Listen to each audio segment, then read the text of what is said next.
I'ma keep winning, winning. I'ma keep winning, winning. Ooh. I'ma keep winning, winning. You can try to save yourself, I'ma keep winning, but you only go. What's going on, guys? JK, I'm back on our video, and today I'm going to be recapping Super Bowl 59. And before we get into it, please make sure to like the video, comment down below anything you agreed or disagreed with that I talk about in here, and make sure to subscribe to the channel for future NFL content, whether it be free agency, NFL Combine, NFL Draft, any stuff like that. I'll be posting about it, so please make sure to subscribe to the channel to be able to keep up with that. So, the NFL season is officially over. What a good season it was. It was amazing. A lot of ups and downs for several different teams. And we ended up with the Super Bowl, the Philadelphia Eagles versus Kansas City Chiefs. That honestly, a lot of people really probably loved because the Kansas City Chiefs got whooped.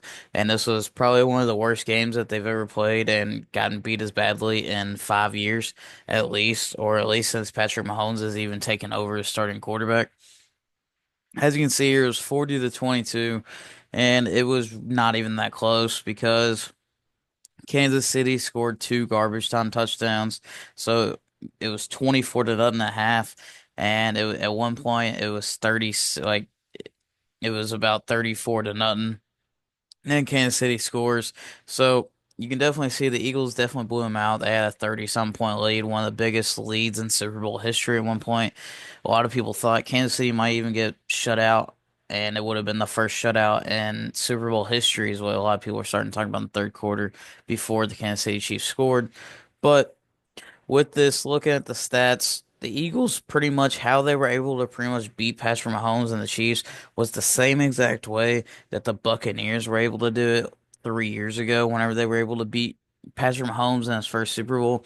They got constant pressure on him. They were pretty much able to disrupt him, mess up his timing, and hit him a lot, which really messed him up. And with him not being able to have time, he doesn't have the most amazing receivers. Pretty much the Chiefs are pretty much built for, they have a really good interior of the offensive line with centers and then their guards, and they have Patrick Mahomes and Travis Kelce.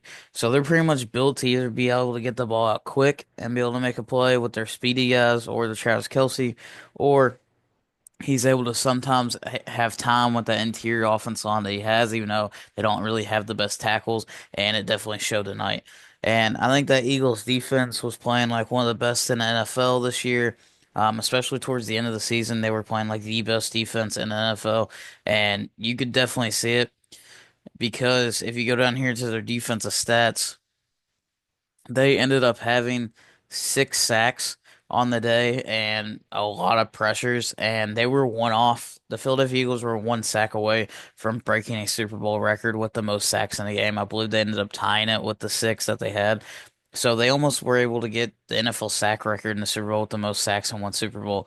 And so it really just shows how they were able to pretty much mess up Mahomes and this. And I will say the Chiefs did a very good job of stopping Saquon. Saquon only had 57 yards, but you could definitely tell with them trying to stop Saquon, it opened up the passing game.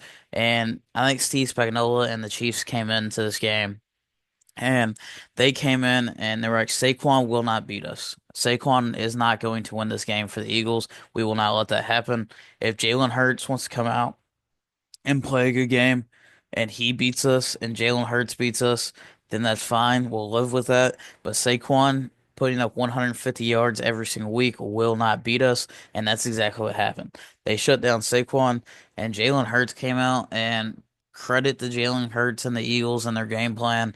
They were able to come out. They seen that they were able to load the box and try to stop Saquon. So the passing game is naturally open, where everybody's trying to pretty much stop the run. So this leads to Jalen Hurts. It opens up the running game for him because everybody's keyed on Saquon. So he ended up having 70 yards rushing and a touchdown, and then he ended up having 221 yards through the air, two touchdowns, one interception. The one interception was a kind of a bad one.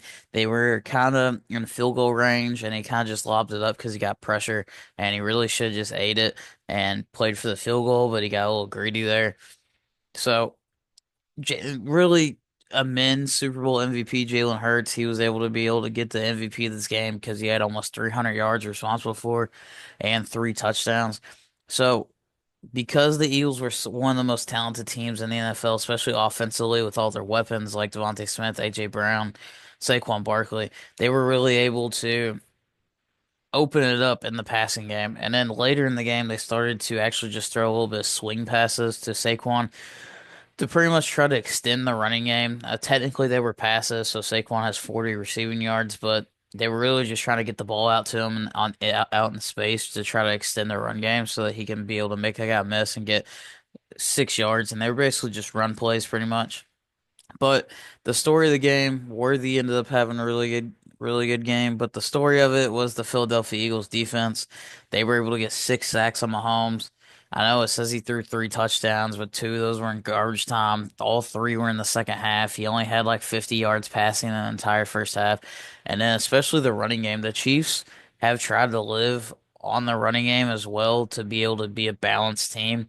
And they usually try to get Kareem Hunt going quite a bit. But in that first half, they only had like 5 rushes total, and that was in their last drive before the half. And you can definitely see here with them only having 50 yards rushing, they just couldn't get the run game going with that front seven. If this Eagles defense can stay together, because all these guys are young, so they're going to be back next year, most of them. So if they can re-sign Zach Bond, which I'm sure they will, who had an interception in this game. If they can stay together, they're going to be a scary unit next year. If they can stay with Vic Fangio and have all these young guys like Cooper DeJean, who was able to get a pick six. Josh Sweat's going to be a free agent, so I assume that he's gone with his almost 3 sacks that he had in the Super Bowl. So they're probably going to lose Josh Sweat. They're probably going to re-sign Zach Bond, who's a big part of this team. But they're going to have Cooper DeJean, Quinion Mitchell back. I want our C.J. Gardner-Johnson. I don't know what his deal is going to be. They got Reed Blankenship back, Jordan Davis back.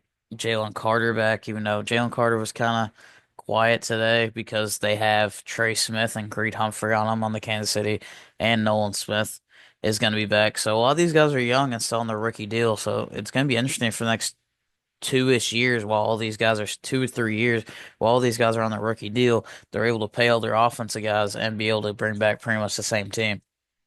But in total, the Eagles had a great season. The Chiefs had a great season, and they were able to pretty much put together and dominate the Kansas City Chiefs in the Super Bowl to pretty much get this outcome. And now they're Super Bowl 59 champions, second championship in franchise history. And a lot of those guys, it's their first Super Bowl on this team, so it was very fun to watch all these guys get their first Super Bowl. And who knows? Who knows what will happen next year? Maybe I'll do a way too early prediction, but we'll see. But please make sure to like the video, comment down below anything you agree or disagree with, subscribe to the channel, and thanks for watching. Yeah, feel like John Morant, need a triple-double, told him check the stats, yeah, I got a couple, I don't drop the ball, now I never fumble, I'm the MVP, now I feel like Russell, feel like John Morant, need a triple-double,